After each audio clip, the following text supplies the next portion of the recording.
وعلى آل سيدنا مولانا محمد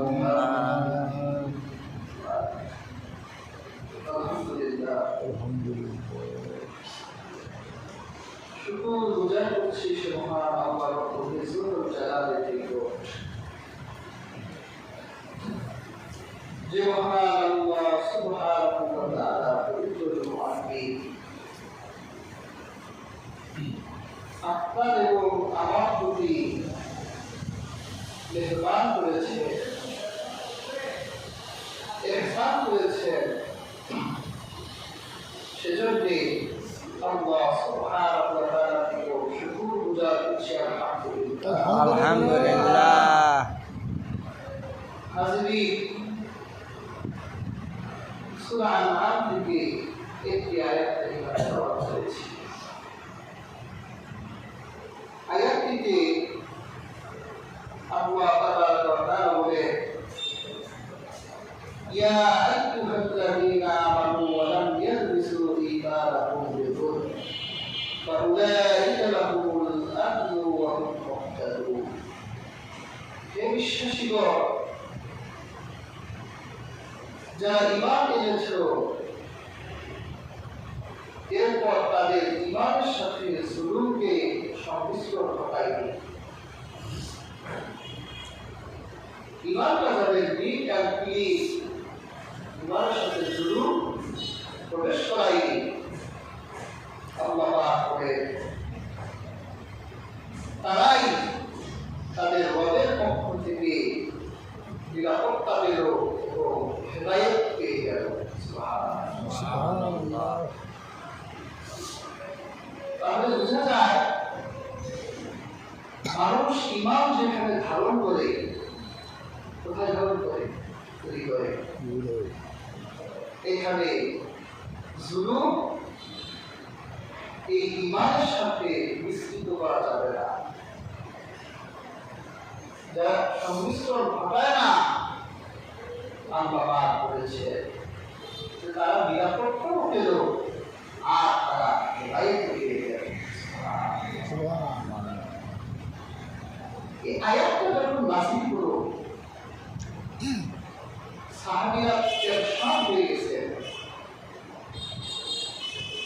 বিচলিত হয়ে গেলেন যে ইয়া রাসূলুল্লাহ, এই পৃথিবীতে এরকম একজন মানুষও নেই যে তার ঈমানের সাথে জুলুমের সংমিশ্রণ ঘটায় না। ইচ্ছায় হোক ঘটে যায়, অনিচ্ছায় হয় ঘটে যায়। তাহলে আমরা তো শঙ্কিত, আমরা তো ভয় বিভক্ত। তাহলে আমাদের কি হবে? আমাদের ঈমানের সাথে তো জুলুম মিশে যায়। আল্লাহ হাবিব বলেন, তোমরা কি হযরত লোকমানের সেই নসিহত শুনোনি?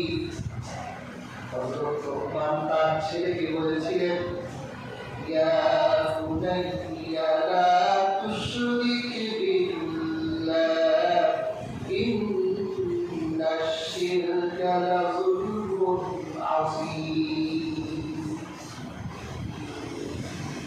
হযরত লোকমান তার ছেলে যখন উপদেশ নেওয়ার বয়স হয়ে গেল, এখন উপদেশ দিতে পারে, অ্যাডভাইস গ্রহণ করতে পারে, বালেক হয়ে গেছে এই ছেলেটাকে। হযরত লোকমান সবার আগে আল্লাহর সাথে তার পরিচয় করাচ্ছে। এটা বাবা মার একটা দায়িত্ব। সন্তান যখন বড় হবে তখন সবার আগে আল্লাহর সাথে তার পরিচয় করাতে হবে।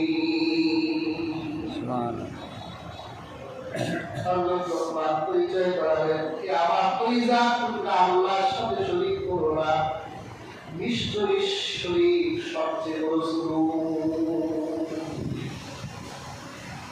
তাহলে শিরকের গুনাহ হচ্ছে একটা জুলুম। আল্লাহর হাবিব সাহাবীদেরকে বুঝালেন, ও সাহাবীরা, আল্লাহ পাক এই আয়াতে সব জুলুম বুঝায় নাই, একটা জুলুম বুঝিয়েছে, সেটা হলো শিরকের গুনাহ। যদি কোনো ব্যক্তি ঈমান আনার পর বিচরণ ঘটায়, তাহলে সেই ব্যক্তি আল্লাহর পক্ষ থেকে নিরাপত্তা পাবে না, আর তার জন্য হেদায়েত নসিব হবে না।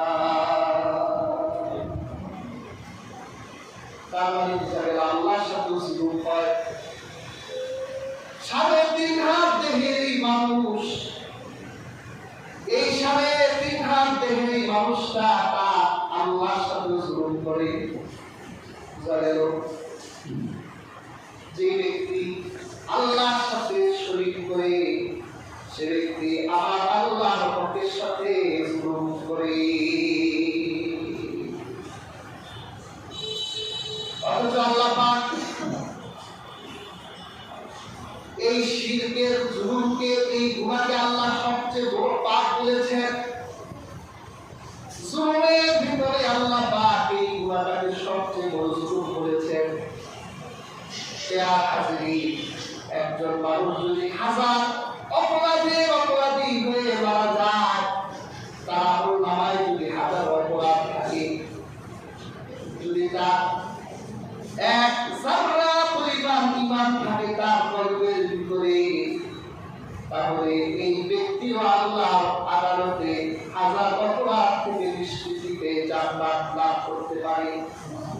কিন্তু কোন মানুষ সারা জীবন কোনো অপরাধ করে নাই, খুব সতর্কের সাথে জীবন যাপন করেছে, যদি তার হৃদয়ের ভিতরে একটা যারা পরিমাণ শিরকের গুনাহ থাকে, তাহলে তার জন্য কোনদিন নাজাত হবে না।